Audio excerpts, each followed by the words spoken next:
एक बार की बात है, मदनपुर गांव में दो भाई रहते थे। वह बचपन से ही एक दूसरे से बहुत लड़ते झगड़ते रहते थे, जिसकी वजह से जब वह बड़े हुए तो एक दूसरे से अलग रहने लगे। उनमें से छोटा भाई चंदन बहुत गरीब था। उसके पास कोई रोजगार नहीं था। वह अपने परिवार के साथ बहुत गरीबी में जीवन गुजार रहा था। उनके पास खाने के लिए भी पैसे नहीं होते थे।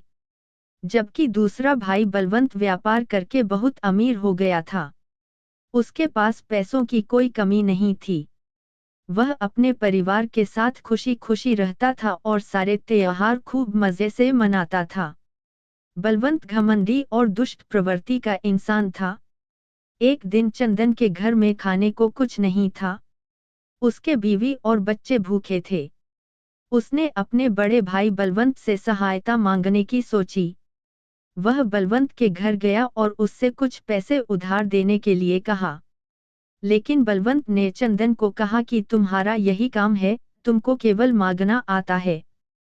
मैं तुमको फूटी कौड़ी भी नहीं दूंगा। चंदन के विनती करने पर भी वह नहीं माना और उसको अपने घर से भगा दिया। जब चंदन दुखी होकर अपने घर जा रहा था तो रास्ते में चंदन को एक बूढ़ा इंसान दिखाई दिया, जो एक भारी लकड़ी के गट्ठर को उठाने की कोशिश कर रहा था। चंदन बहुत दयालु था। उससे यह देखा नहीं गया। उसने लकड़ी के गट्ठर को उस बूढ़े आदमी के घर तक पहुंचाने में मदद की। घर पहुंचने पर बूढ़े आदमी ने चंदन को धन्यवाद कहा और उससे उदासी का कारण जानना चाहा। चंदन ने अपनी आर्थिक समस्या को उस बूढ़े आदमी के साथ साझा किया। बूढ़े आदमी ने कहा कि इसमें वह चंदन की मदद कर सकता है। बूढ़े आदमी ने चंदन को अपने घर से लाकर एक मीठी रोटी दी। वह चंदन को बोला कि इस जंगल को पार करके एक पहाड़ी है। तुमको उस पहाड़ी पर चलते हुए कुछ सेब के पेड़ नजर आएंगे। सेब के पेड़ के बाद एक छोटा सा घर है। वहां 3 बौने रहते हैं। तुमको उन बौनों को यह मीठी रोटी देकर उनसे पत्थर की चक्की मांगनी है। वह जादुई चक्की है, जिससे तुम्हारी गरीबी दूर हो जाएगी।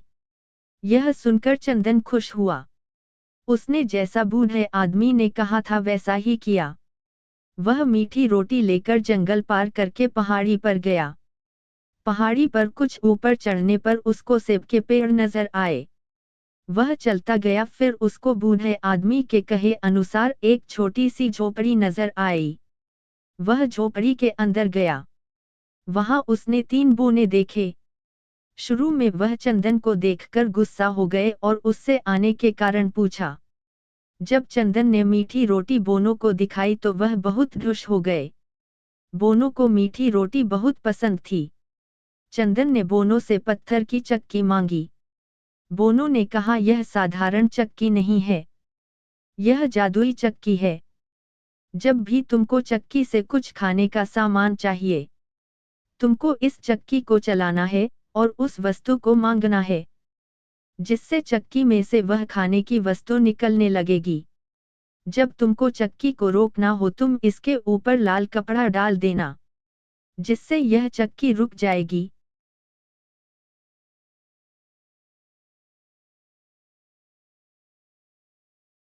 चंदन इसके बाद वह चक्की लेकर अपने घर गया। उसने अपनी बीवी को सारी बात बताई। चंदन ने फिर चक्की को जमीन पर रखा और चक्की को चलाने लगा।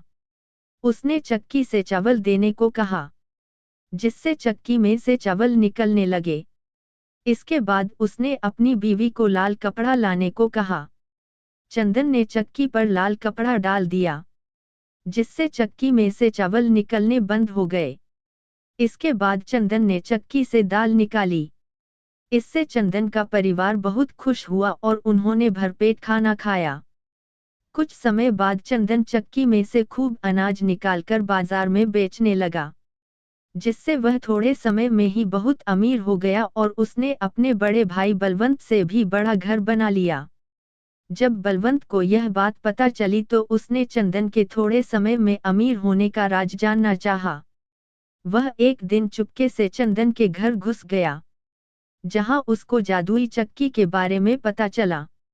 बलवंत ने वह जादुई चक्की चुरा ली और अपने परिवार के साथ शहर छोड़कर भागने लगा।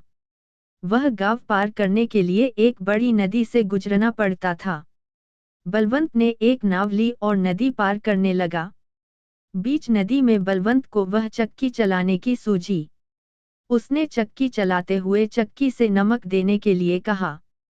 इसके बाद चक्की में से नमक निकलने लगा। बलवंत को चक्की को बंद करना नहीं आता था, जिससे चक्की में से नमक निकलता ही चला गया। इससे पूरी नाव नमक से भर गई, जिसमें बलवंत और उसका परिवार डूबकर मर गया। बलवंत के गलत काम की सजा उसके परिवार को भी भुगतनी पड़ी। इस कहानी से हमें यह सीख मिलती है कि हमें कभी लालच नहीं करना चाहिए। लालच का परिणाम हमेशा बुरा ही होता है। दोस्तों, हम उम्मीद करते हैं कि आपको हिंदी में कहानी जादुई चक्की जरूर पसंद आई होगी। आप इस कहानी को अपने दोस्तों के साथ शेयर कर सकते हैं। यदि आपको इसी प्रकार की और चाहिए तो आप हमें कमेंट कर सकते हैं।